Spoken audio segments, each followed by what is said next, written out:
Punjab Kesari Sunday special में आज हमारे साथ हैं नई दिल्ली रेंज के जॉइंट कमिश्नर जसपाल सिंह जी। जसपाल सिंह जी को दिल्ली पुलिस का बहुत लंबा अनुभव है। वो दिल्ली पुलिस के सबसे टफ डिस्ट्रिक्ट माने जाने, नॉर्थ ईस्ट के भी डीसीपी रह चुके हैं। तो अब नई दिल्ली रेंज के जॉइंट सीपी हैं। यहाँ पर भी पूरा वीवीआईपी इलाका है, पार्लियामेंट इलाका है और साउथ वेस्ट डिस्ट्रिक्ट भी उन्हीं के पास आता है, जहाँ टॉप कॉलोनियाँ भी हैं, पॉश और मिडिल कॉलोनियाँ भी हैं। तो अलग अलग तरह का क्राइम रहता है। तो आज हम उन्हीं से करेंगे इन तमाम मुद्दों पर बातचीत।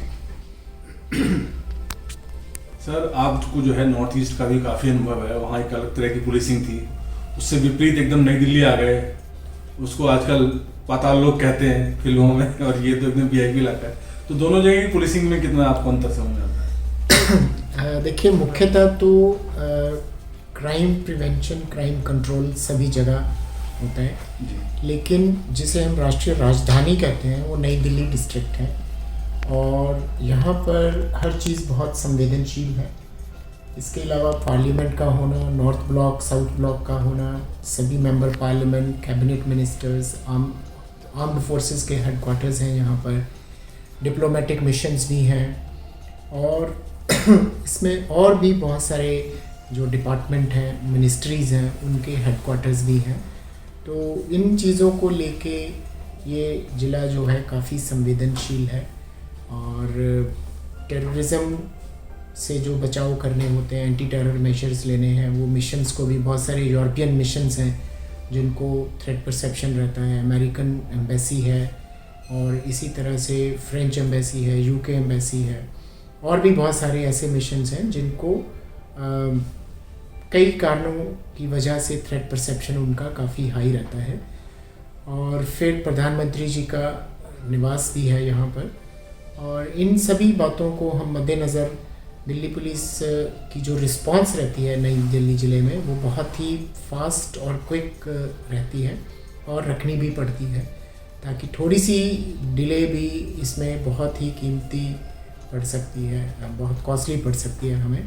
तो जो नॉर्थ ईस्ट डिस्ट्रिक्ट की पुलिसिंग और जो हमारी पुलिसिंग है, इसलिए यहाँ पे बड़ी क्रिटिकल रिस्पांस जो है वो हमें उसका ध्यान रखना पड़ता है। सर, यहाँ पे जो भी अगर कोई इंसिडेंट या वारदात होती है तो उसकी धमक पूरे देश के इंटरनेशनल तक जाती है। जैसे अभी हाल ही में विस्फोट भी हुआ था इजराइल, तो बस तो शायद इजराइली एम्बेसी के नज़दीक। हाँ, तो उसका कुछ लगा पता कुछ? वो केस अभी उस स्पेशल सेल के पास है और वही इसमें देख रहे हैं। मेरे लिए ये उचित नहीं होगा उसके बारे में कुछ कहना, क्योंकि इनिशियली ही केस स्पेशल सेल को ट्रांसफ़र करते हैं। सर, जैसे बहुत सारे दूतावास हैं, तो सर इन सब की सुरक्षा एक कितनी बड़ी चुनौती रहती है आप लोगों के सामने? देखिए, चुनौती तो है ही, क्योंकि हर देश के अपने मुद्दे हैं अंतर्राष्ट्रीय स्तर पर, जिनकी वजह से उनको थ्रेट परसेप्शन भी रहता है। और चुनौती इसलिए है कि एज़ पर वियना कन्वेंशन, जो इनके मिशंस की सुरक्षा की जिम्मेवारी जिस कंट्री में ये मिशन स्थित है उनकी रहती है। सिमिलरली जैसे हमारे इंडियन मिशन बाकी विदेशों में है, तो उनकी सुरक्षा की जिम्मेदारी उन कंट्रीज़ की है। तो अपने आप में जो चुनौती है, बट इसके लिए डील करने के लिए हमारे एक डिप्लोमेटिक सिक्योरिटी फोर्स है, जिसके अलग से जो हमारे नई दिल्ली के एडिशनल डीसीपी हैं वो इसके इंचार्ज रहते हैं और सभी मिशन पर एप्रोप्रिएट गार्ड भी लगा रहता है। पीसीआर पेट्रोलिंग भी होती है। इसके अलावा मोटरसाइकिल पेट्रोलिंग भी इनका ध्यान रखती है। प्लस हमारे जो फील्ड के अधिकारी हैं, मिशन के कर्मचारियों के भी संपर्क में रहते हैं और इनके लिए सरप्राइज चेकिंग भी होती है। जो हमारे नाइट चेकिंग ऑफिसर्स हैं वो भी समय समय पर जो वहाँ पर स्टाफ डिप्लॉयड है उसकी अलर्टनेस को भी चेक करते हैं और उनको ब्रीफ भी करते हैं। अगर किसी भी कंट्री को रिलेटेड थ्रेट परसेप्शन है या कोई भी ऐसा मुद्दा जो कि उस मिशन की सिक्योरिटी को प्रभावित कर सकता है इंडिया के अंदर, तो वो चीज़ भी वहाँ पे जो सुरक्षा कर्मचारी तैनात हैं उनको ब्रीफ किया जाता है समय समय पर। सर, एक चीज़ और देखने में है कि यहाँ जैसे एमपीज़ के घर हैं, ऑफिसर्स के घर हैं, तो यहाँ जो पेटी क्राइम भी होता है वो भी बड़ा इशू बन जाता है। किसी की टूटी चोरी हो गई, किसी का पंखा चोरी हो गया। देखिए, क्राइम तो क्राइम ही है, लेकिन हाँ ये बात सत्य है कि चूँकि वो क्राइम इसी ऐसे इलेक्टेड रिप्रेजेंटेटिव के घर पे हुआ है, चाहे वो उनके सर्वेंट से ही हुआ हो मोरओवर नई दिल्ली ज़िला जो है वो हाई सिक्योरिटी जोन है। तो इसमें जाहिर है कि हाई सिक्योरिटी जोन होने के कारण अगर छोटा सा भी क्राइम होता है तो हम उसको बहुत ही गंभीरता से लेते हैं और उस पर कोशिश करते हैं कि उसको शीघ्र वर्कआउट किया जाए ताकि दोबारा उस तरह की घटना ना हो पाए। सर अभी कल या परसों के एमपी ने भी जो सस्पिशियस डेथ थी क्लियर हो गई सर, वो क्या नहीं, उसमें देखिए सस्पिशियस तो मैं नहीं कहूँगा, क्योंकि उसमें जो हमने वहाँ पर सीन ऑफ ऑफेंस के एग्जामिनेशन से पाया, सीन ऑफ एग्जामिनेशन के हिसाब से वो एक सुसाइड था। बाकी उनका पोस्टमार्टम हो गया है। पोस्टमार्टम रिपोर्ट के बाद जो भी डॉक्टर रिपोर्ट देंगे उसके हिसाब से जो हमारी इंक्वेस्ट प्रोसीडिंग जिसको हम 174 की कार्रवाई करते हैं वो अभी इसमें जारी है। कोई वजह पता लगी सर? नहीं, अभी it is too early to say that, क्योंकि अभी मामला जो इन्वेस्टिगेशन के अंडर है तो उसके बाद ही किसी निष्कर्ष पे पहुंचेंगे, क्योंकि जब तक पोस्टमार्टम रिपोर्ट नहीं इसमें आ जाती तब तक इसके बारे में कोई, बट हमारा जो सीन ऑफ ऑफेंस का जो हम एनालिसिस करते हैं उसके मुताबिक ये सुसाइड। अच्छा, एक चीज़ और कहूँगा, थोड़ा सा पीछे जाते हैं, लास्ट ईयर मार्च अप्रैल में वो कोरोना काल जो था जिसमें दिल्ली पुलिस जो है दिल की पुलिस बन गई, तो उस समय को और इस समय को कैसे देखते हैं सर?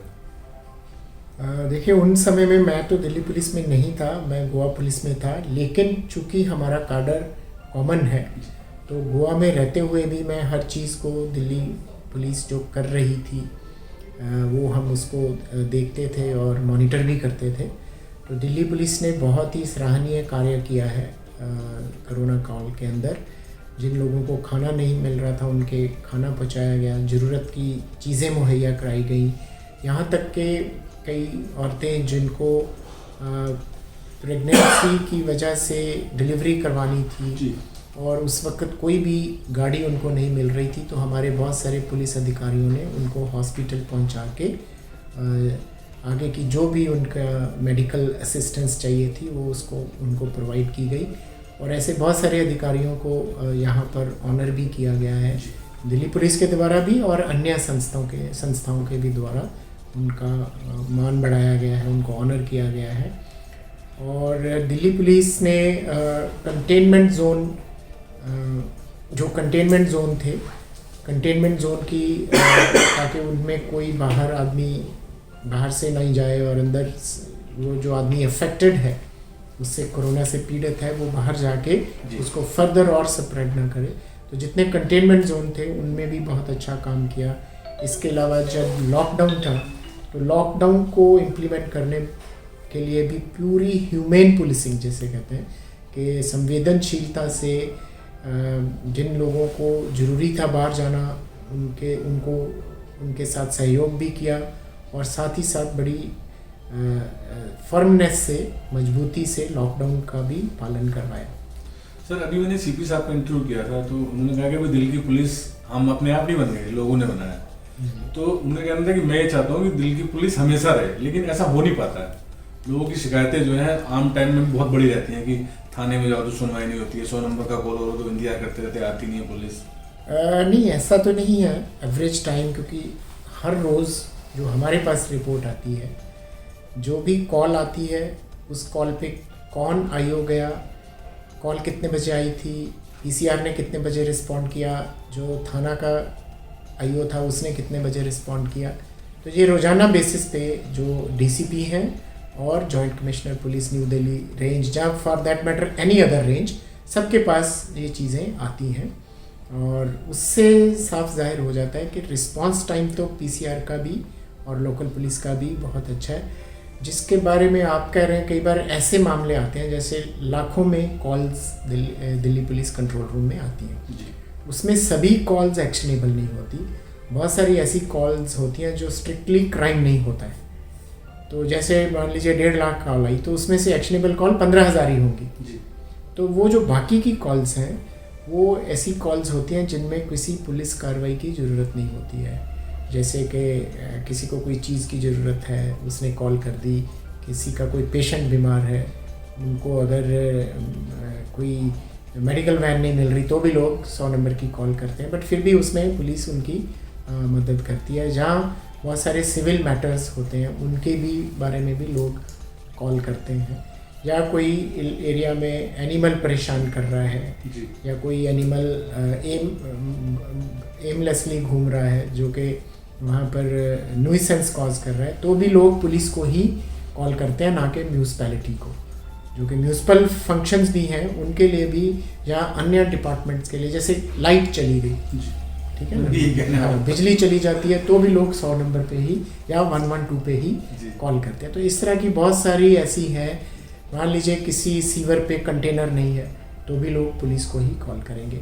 उसकी वजह यह है कि जो पुलिस कंट्रोल रूम नंबर है वो बड़े यूनिवर्सल हैं, लोगों को बड़े इजीली याद रहते हैं। जो सिविक एजेंसीज हैं कई बार उनके नंबर वो शायद डे टू डे बेसिस पे ज़रूरत नहीं पड़ती है तो उनको याद नहीं रहते। तो इस वजह से मैं कहूँगा कि जो दिल्ली की पुलिस बनी है, ऐसे बहुत सारे कार्य जो अन्य एजेंसी को संबंधित होते हैं वो भी दिल्ली पुलिस के अधिकारी करते हैं।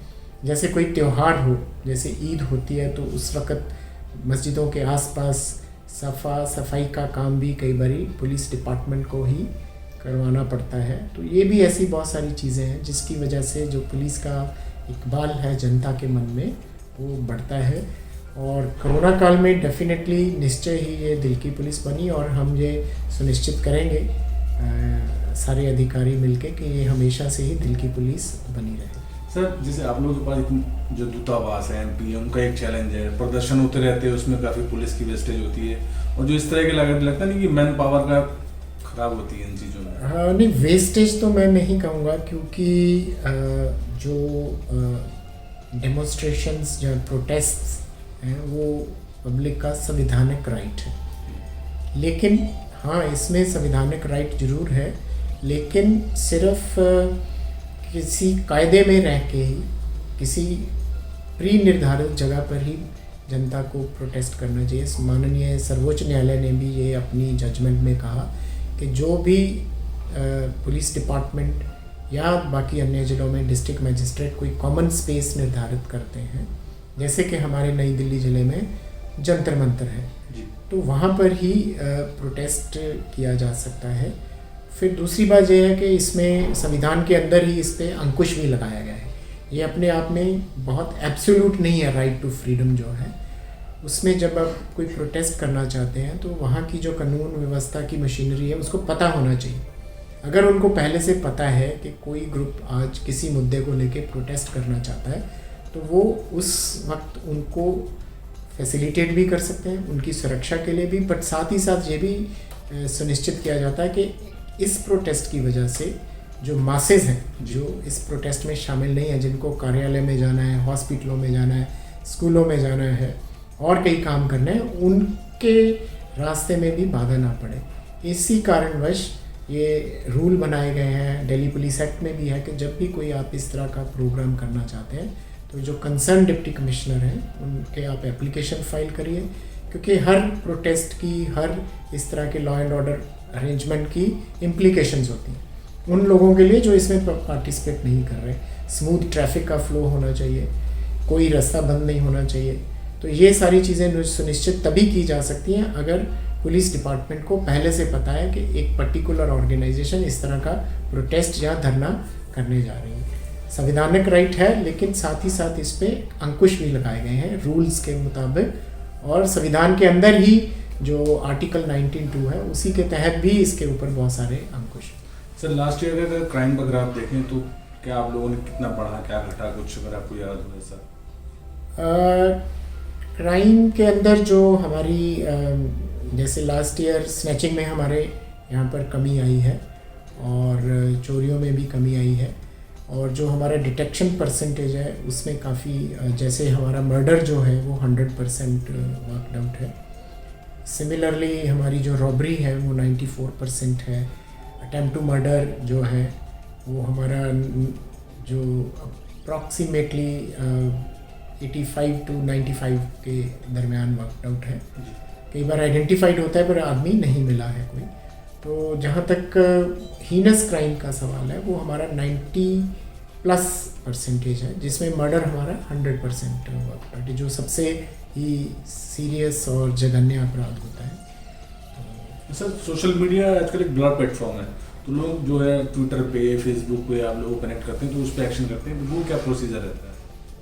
देखिए, कोई भी आदमी अगर सोशल मीडिया पे कोई अपनी तकलीफ़ ज़ाहिर करता है तो डीसीपी इस पे तुरंत कार्रवाई करते हैं। इसको सेंट्रलाइज्ड मॉनिटरिंग भी होती है, एक सोशल मीडिया सेल है जो इसकी मॉनिटरिंग करता है कि इस पर्टिकुलर जगह पर किसी व्यक्ति विशेष ने इस तरह का ट्वीट किया है या फेसबुक पे कोई इस तरह का मैसेज डाला कि वहाँ पर मे बी या तो कोई ईव टीजिंग की घटनाएं हो रही हैं या कुछ आवारागर्द लड़के घूम रहे हैं, तो उस पर तुरंत डीसीपी कार्रवाई करके उस पर ट्वीट भी डालते हैं, उनको रिस्पॉन्ड भी किया जाता है। तो इसकी सेंट्रल मॉनिटरिंग भी है और डीसीपी लेवल पे भी है। सर, आपके इलाके में एक नई तरह की समस्या मैं देख रहा हूँ पिछले समय से, शायद आपका ध्यान गया कि नहीं गया सर। जैसे जो हनुमान मंदिर वाले रोड पे जो मेट्रो स्टेशन है वहाँ पर मंडी हाउस और इंडिया गेट, वो आजकल वो यूलू बाइक कौन सी वो चल रही साइकिलिंग, वो सब वो रात को इतनी रफ चलाते हैं, उल्टा सीधा, और 3-3 लोग बैठे हैं। तो इस पर कोई एक्शन हुआ है, दिमाग आया भी आपको, पता है? एक्शन देखो, जब तक कोई आदमी इलीगल एक्टिविटी नहीं कर रहा है, क्योंकि एक किस्म का यूलू बाइक आजकल एक रिक्रिएशन का साधन बन गया है और बड़े वेल टू डू लोग और स्टूडेंट्स और दूर दूर के इलाके से, क्योंकि नई दिल्ली के अंदर सड़कें जो हैं काफ़ी चौड़ी हैं, रात को ट्रैफिक भी नहीं होता है, कमर्शियल एरियाज बंद होते हैं, तो उस तरह से करते हैं। उल्टा हमें ये एक ध्यान रखना पड़ता है कि इनके साथ किसी तरह की कोई वारदात ना हो, तो इनको पेट्रोलिंग के दौरान जो हमारे मोटरसाइकिल्स हैं उनको कवर भी हम करते हैं। 1-2 ऐसे लोगों के साथ वारदात भी हुई है, मोबाइल स्नैच हो गया है, तो ये एक चैलेंज है, इसकी एक इम्प्लीकेशन भी है, हमारे लिए भी इम्प्लीकेशन है। But at the same time जो लोगों का लेजरली एक्टिविटीज़ है, हम उसमें बाधा भी नहीं बनना चाहते हैं, ताकि लोगों को किसी ना किसी तरह की रिक्रिएशन जो है वो, after all Yulu bike ride is a recreation. जैसे रिक्रिएशन उनका होता है ना, कई बार उल्टा ग्राम साइड आ रहे हैं, किसी गाड़ी के आगे आ रहे हैं, तो किस दिन कोई बड़ा हादसा। हाँ नहीं, उसमें भी हम अगर इस तरह की कोई बात आपके द्वारा नोटिस की गई है तो हम अपने जो पेट्रोलिंग स्टाफ हैं उनको इसके बारे में बताएंगे। अच्छा, लास्ट सर मैं आपसे पूछना चाहूँगा, असली मुद्दा जो पुलिस के पास रहता है, महिला और बुजुर्गों की सुरक्षा, तो उसके लिए क्या क्या स्टेप उठाए हैं आप लोगों ने और क्या क्या कर रहे हैं? देखिए, महिलाओं के लिए और बुजुर्गों के लिए एक तो सीनियर सिटीजन सेल भी हमारा बना हुआ है, इसी तरह हर थाना क्षेत्र में विमेन हेल्प डेस्क भी बने हुए हैं कि महिलाओं से रिलेटेड कोई भी प्रॉब्लम थाने में आती है तो उसको महिला ही सुनती है। और इसके अलावा जितने भी हमारे रेप इन्वेस्टिगेशन किट्स भी दी गई हैं लोगों को, रेप क्राइसिस इंटरवेंशन सेंटर्स भी हैं, एनजीओज़ को अपने साथ एसोसिएट किया गया है, काउंसलिंग के लिए भी एसोसिएट किया गया है, और जो इस तरह के केसेस हैं, जो महिलाओं के अगेंस्ट केसेस हैं, उनकी स्पेशल रिव्यू किया जाता है ताकि उसके अंदर किसी तरह की भी नेग्लिजेंस जो है इन्वेस्टिगेटिंग ऑफिसर नहीं करे। इनके अलावा हम बहुत सारे ऐसे प्रोग्राम, अभी अंतर्राष्ट्रीय महिला दिवस भी हुआ था, उसके उपलक्ष्य में बहुत सारी एक्टिविटीज़ की गई। स्कूलों के अंदर वीडियो कॉन्फ्रेंसिंग के जरिए डिप्टी कमिश्नर पुलिस ने बच्चियों को, जो चिल्ड्रन थे, उनको भी सेंसिटाइज किया गया, उनको बहुत सारी ऐसी बातें बताएंगी जो कि उनकी सुरक्षा के लिए फ़ायदा दे सकती हैं। इनके अलावा उनको दिल्ली पुलिस उनके लिए क्या क्या कर रही है, या क्या क्या फैसिलिटीज़ अवेलेबल हैं, जैसे किस नंबर पे वो कॉल कर सकते हैं। उनको ये भी बताया गया कि दिल्ली पुलिस आपकी फ़िज़िकल सुरक्षा के लिए आपको अनआर्म्ड कॉम्बैट में भी ट्रेनिंग देती है, बहुत सारे लोगों को ट्रेन किया जाता है। और पुलिस हेडक्वार्टर स्तर पे भी एक बहुत बड़ा यहाँ पर महिला दिवस पे कार्यक्रम किया गया था, जिनको कमिश्नर पुलिस साहब ने संबोधन किया, और बहुत सारे ऐसे व्यक्ति पब्लिक से और पुलिस अधिकारी जिन लोगों ने महिलाओं के क्षेत्र में अच्छा कार्य किया था, उनको भी यहाँ पर सम्मानित किया गया था पुलिस आयुक्त महोदय के द्वारा। इसके अलावा डिस्ट्रिक्ट पुलिस जो है वो कंटिन्यूअसली महिलाओं के बारे में प्रोग्राम करती रहती है। नई दिल्ली जिला भी और साउथ वेस्ट डिस्ट्रिक्ट भी, सेंट्रल पार्क में भी कुछ समय पहले बहुत सारे प्रोग्राम किए गए थे, और पीछे महिलाओं के सुरक्षा के बारे में जागृत करने के लिए एक साइकिल रैली का भी आयोजन किया गया था। तो बेसिकली एक तो है कि इन्वेस्टिगेशन एस्पेक्ट, दूसरा प्रिवेंशन एस्पेक्ट, और फिर तीसरा एस्पेक्ट होता है कि उनको जागृत करना। तो तीनों एस्पेक्ट पे दिल्ली पुलिस जो है वो काफ़ी ज़्यादा इसमें प्रगतिशील कार्य कर रही है और आगे भी करती रहेगी। Thank you sir.